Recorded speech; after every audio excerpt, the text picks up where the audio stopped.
Hello， 大家好，欢迎收看我的玩具教实验之虫第14节的梦。那今天呢，来和各位介绍我蛮久以前吧，也没有很久啊，就是今年1月10几号，18，反正我18号生日，可是我已经忘了我什么时候上传的。那就是我的生日礼物，我叔叔送给我的生日礼物，今年的生日礼物。好，那今天呢就来和各位分享组起来后的成品哦。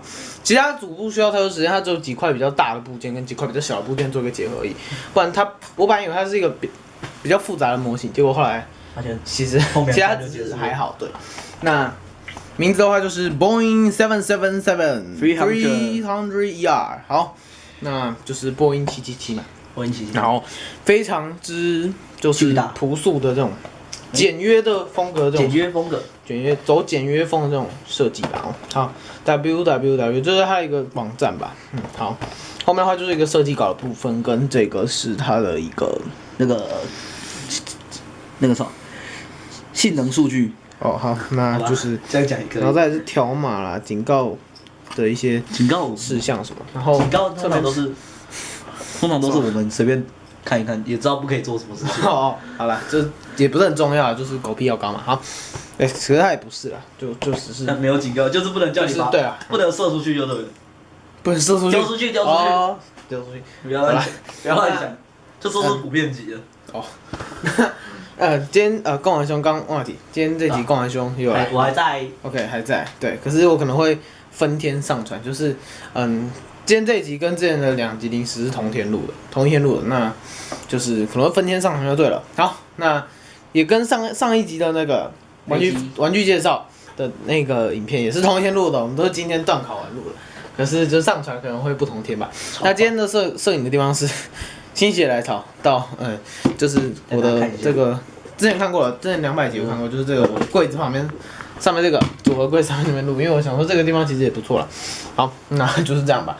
那我们看一下盒子，看完之后就是内容，内包装盒的部分，它是成这个样子的形态，这是它的一个配件的一个部分，配件包，这是它的一个机翼加配件，资料包就是这样子的一个上下双层这样做一个密合的一个设计，我是觉得不错。然后这里面的话就没有东西了，那个机体本身它是用一个。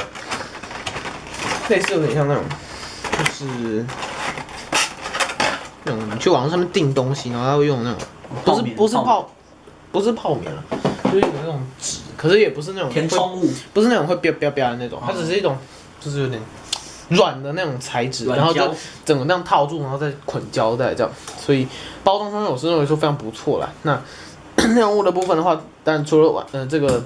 我觉得如果用我觉得这种飞机啊，如果用脚架直接用它的那个轮子放，我是觉得比较好，因为我觉得怎么会有飞机漂浮在半空中呢？这不科学啊！好了，用脚架放我觉得比较喜欢。好吧，那反正就是除了飞机本体以外呢，还有一个这个样子的一个脚架，这是常用嘛？我觉得如果你的飞机上的那个脚架上的胶够硬的话，或是它本身的支撑就足够的话，其实我是觉得放的话会比较好。可是放这个？对，不是直接放会比较好。我觉得直接放会比较好，比较科学。好，那如果这个是透明的，其实我会觉得说比较好一点了。如果真的，因为它毕竟有附脚架，我可能还是会给它扣上去了。那如果它本身这个是做成全透明，就是纯透明的那种，我会觉得更喜欢，更有加分到吧。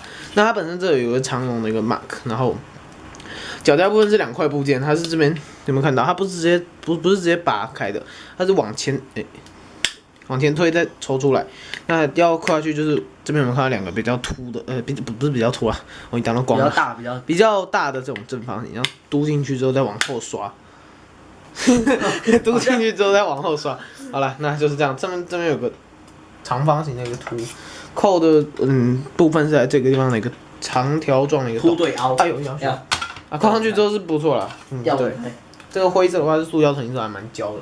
然后这个轮胎的部分我没有粘啦，因为就是这个轮胎会掉。不需要粘的话，我也是不会粘的。是需要粘的话，我还是会粘的。对，它这边我是在考虑要不要粘，因为它这边有点松，另外一边的部分是还 OK。如果是松的话，就还是要粘的，它会掉。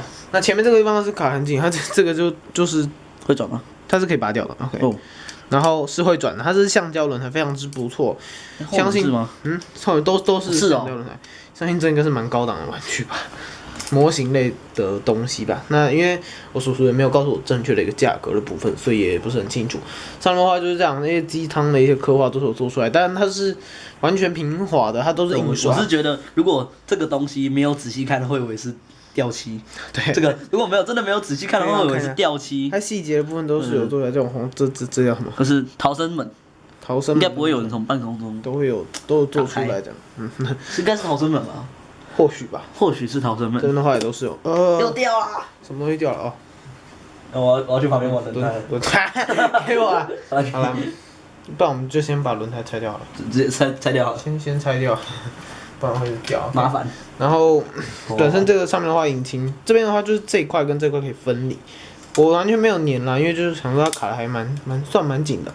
这个地方的话是非常尖锐的，这个如果小朋友得到这款玩具要稍微注意一下，年龄比较小的小朋友啦。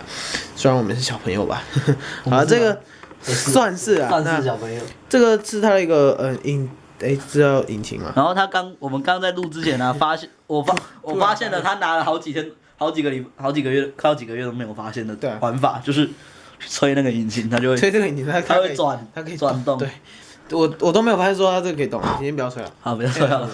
啊，就是它可以转，它可以转就对了。这个是蛮令我惊讶，我本来以为不能，不要再吹了啦，要喷口水。好，那本身这个机体本身它是一个非常光滑的一种塑胶，处理方面我是觉得非常不错啦。抛的很好，很滑，这个完全不扎手啊。废话，这本来就圆柱状。当初把因为它本身是可以把这些机都拔掉，所以就是一根这样，可以这样打来打去。不要这样打。好吧，然后上面的话就是刚刚有提过，就都是印刷，它所以它没有一个刻线的一个部分，全部都是只靠印刷。不过印的非常不错。下面这边的话就是有一个 mark 这样。如果你如果直接用刻线的话，我大概是加个几千块就有了。哦，好，然后这个地方它是这个是有一个刻到苹果肌，这个图是扣在这边，它是有方向性的，所以。凸对腰。对，好，知道对腰。这边的话也是有一个形状的一个。凸对腰。不要叫啊！凸对腰。你是不是放左边了？对，我放右边了。是吗？不是，我现在转右边。对，它是有一个形状的，所以，我们的智商翻了，可能有点问题的哈。好了，那就是这样，框上去之后就这样。轮胎的部分有一边会比较容易掉，那其他就都还有。前面的话是2颗轮胎，后面的话是各6颗，所以就12颗这样。然后会破，不然会破掉。我还是又掉了，就是这边。立在那边了。不好意思哦。好，那你挡到光了。快没电了，快点，加油，赶快录完。没关系，它可以撑一阵子。那就是框上去之后就是这样，我是觉得说还不错，它有一个斜度这样，感觉上它起飞。哎呦，拍起来我挡到光源。好了，那如果它本身是做成蓝色透明件或者是纯透明件，那我可能会更加的一个喜欢，更加的给它加分哦。好，那大概就这样吧，非常精美的一款玩具，我认为它应该蛮贵的，可是上面没有写定价，所以就不知道。好，那大概就这样，那今天节目呢就和各位节目结束，那下观赏，我们下期再见喽，拜拜。